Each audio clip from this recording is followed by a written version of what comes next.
জাকির হোসেনের প্রয়াণে শোকস্তব্ধ সঙ্গীতকুল।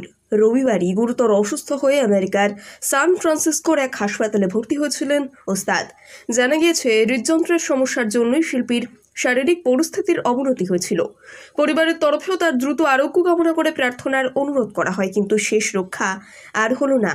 ৭৩ বছর বয়সে চিরতরে পরলোকের উদ্দেশ্যে রওনা হলেন ওস্তাদ জাকির হোসেন। গভীর রাতে শিল্পীর পরিবারের তরফে জানানো হয়, শেষ নিঃশ্বাস ত্যাগ করেছেন ওস্তাদ জাকির হোসেন। রবিবার শিল্পী রাকেশ চৌরসিয়া সংবাদ সংস্থা পিটিআইকে জানিয়েছিল, ওর শারীরিক পরিস্থিতি খুব একটা ভালো নয়, বর্তমানে আইসিইউতে রয়েছে। আমরা সকলেই খুব উদ্বিগ্ন। জাকির হোসেনের ঘনিষ্ঠ সূত্রে খবর, বর্ষিয়ান শিল্পীর রক্তচাপের সমস্যা শুরু হয়েছিল, সেই জন্যই তড়িঘড়ি সান ফ্রান্সিসকোর এক হাসপাতালে ভর্তি করানো হয়। এদিন একটি বিবৃতিতে শিল্পীর পরিবারের তরফে জানানো হয়, তবলাবাদক সঙ্গীতজ্ঞ প্রাক্তন অভিনেতা তথা উস্তাদ আল্লাহ রাখার পুত্র উস্তাদ জাকির হোসেন অসুস্থ। শারীরিক পরিস্থিতির অবনতি হওয়ায় গুরুতর অবস্থায় তাকে আমেরিকার সান ফ্রান্সিসকোর হাসপাতালে ভর্তি করানো হয়েছে। অনুরোধ করছি, তার দ্রুত আরোগ্যের জন্য প্রার্থনা করুন। সে সময় থেকে উদ্বেগের কালো মেঘ ঘনিয়ে আসে ভারতীয় সঙ্গীতকুলের ওপর। মাত্র ৩ বছর বয়স থেকে তবলাবাদক হিসেবে সফর শুরু করেন জাকির হোসেন। মাত্র ৭ বছর বয়সী মঞ্চে একক অনুষ্ঠান করে তাক লাগানোর রেকর্ড রয়েছে তার। ভূষিত হয়েছেন পদ্ম সম্মানেও। পদ্মশ্রী, পদ্মভূষণ, পদ্মবিভূষণ তিনটি রয়েছে ওস্তাদের ঝুলিতে। প্রসঙ্গত, চলতি বছর গ্র্যামি পুরস্কার পেয়েছেন Zakir Hossain. Best global music album হিসেবে শক্তি ব্যান্ডের গানের অ্যালবাম দিস মোমেন্ট পুরস্কার পেয়েছে। সংশ্লিষ্ট ব্যান্ডের মুখ্য কণ্ঠশিল্পী রয়েছেন শঙ্কর মহাদেবন এবং তবলাবাদক জাকির হোসেন। তাদের হাত ধরেই ২০২৪ সালে ভারতে গ্র্যামি আসে। ওস্তাদ জাকির হোসেনের প্রয়াণে শোক প্রকাশ করেছেন মুখ্যমন্ত্রী মমতা বন্দ্যোপাধ্যায়। এক্স হ্যান্ডেলে তিনি লেখেন, ওস্তাদ জাকির হোসেনের অকাল মৃত্যুতে গভীরভাবে মর্মাহত। তিনি ছিলেন খ্যাতনামা এবং সর্বকালের শ্রেষ্ঠতম তবলাবাদকদের একজন। দেশের এবং গোটা বিশ্বের লক্ষ লক্ষ ভক্তদের জন্য একটি বিরাট ক্ষতি এটি। আমি মহান শিল্পীর পরিবার, বন্ধু এবং অনুরাগীদের প্রতি আমার আন্তরিক সমবেদনা জানাই। জাকির হোসেনের প্রয়াণে শোকস্তব্ধ সঙ্গীতকুল। রবিবারই গুরুতর অসুস্থ হয়ে আমেরিকার সান ফ্রান্সিসকোর এক হাসপাতালে ভর্তি হয়েছিলেন ওস্তাদ।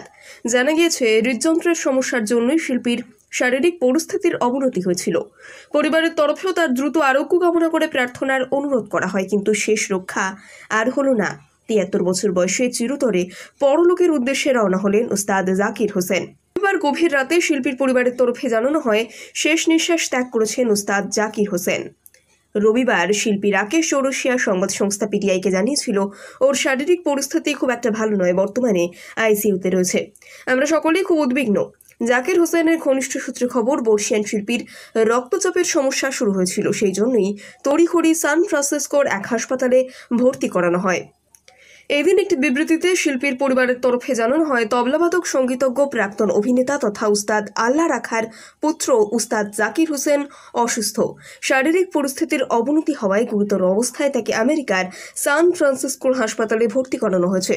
অনুরোধ করছি, তার দ্রুত আরোগ্যের জন্য প্রার্থনা করুন। সে সময় থেকে উদ্বেগের কালো মেঘ ঘনিয়ে আসে ভারতীয় সঙ্গীতকুলের ওপর। মাত্র ৩ বছর বয়স থেকে তবলাবাদক হিসেবে সফর শুরু করেন জাকির হোসেন। মাত্র ৭ বছর বয়সী মঞ্চে একক অনুষ্ঠান করে তাক লাগানোর রেকর্ড রয়েছে তার। ভূষিত হয়েছেন পদ্ম সম্মানেও। পদ্মশ্রী, পদ্মভূষণ, পদ্মবিভূষণ তিনটি রয়েছে ওস্তাদের ঝুলিতে। প্রসঙ্গত, চলতি বছর গ্র্যামি পুরস্কার পেয়েছেন Zakir Hossain. Best global music album হিসেবে শক্তি ব্যান্ডের গানের অ্যালবাম দিস মোমেন্ট পুরস্কার পেয়েছে। সংশ্লিষ্ট ব্যান্ডের মুখ্য কণ্ঠশিল্পী রয়েছেন শঙ্কর মহাদেবন এবং তবলাবাদক জাকির হোসেন। তাদের হাত ধরেই ২০২৪ সালে ভারতে গ্র্যামি আসে। ওস্তাদ জাকির হোসেনের প্রয়াণে শোক প্রকাশ করেছেন মুখ্যমন্ত্রী মমতা বন্দ্যোপাধ্যায়। এক্স হ্যান্ডেলে তিনি লেখেন, ওস্তাদ জাকির হোসেনের অকাল মৃত্যুতে গভীরভাবে মর্মাহত। তিনি ছিলেন খ্যাতনামা এবং সর্বকালের শ্রেষ্ঠতম তবলাবাদকদের একজন। দেশের এবং গোটা বিশ্বের লক্ষ লক্ষ ভক্তদের জন্য একটি বিরাট ক্ষতি এটি। আমি মহান শিল্পীর পরিবার, বন্ধু এবং অনুরাগীদের প্রতি আমার আন্তরিক সমবেদনা জানাই।